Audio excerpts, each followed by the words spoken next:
ప్రజలు అనుకున్నారు, ఈడేమి రాజు, ఏం రాజు ఈ రాజు, 3 మేకులు కొడితే పీక్కోలేకపోతున్నాడు ఏం రాజు అని అనుకుంటున్నారు.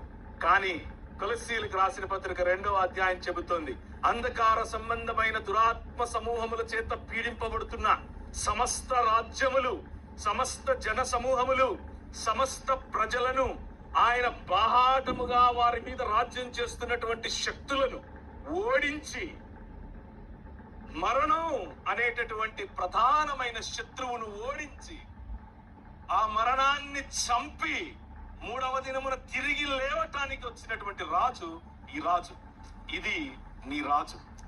ఆయన పాపులను క్షమించే రాజు, బంధాలలో ఉన్న వారిని విడిపించే రాజు, దుర్భరులను రక్షించే రాజు, దురదృష్టవంతులకు సేవ చేసే రాజు. మేధావులకు ఆయన అంతు పట్టడు, ఆయన అంతు చిక్కడు. మేధావులు వారికి ఉన్నటువంటి జ్ఞానం అంతా పోసి అర్థం చేసుకోవాలనుకున్నారు, అర్థం అవ్వలేదు. రాజులు చేతకాక చేయి కడుక్కున్నారు, నా వల్ల కాదు, బిహోల్డ్ ద మ్యాన్ అని అన్నారు. ఇదిగో మనుష్య కుమారుడు అని పిలిచారు. దానియేలుకు కనిపి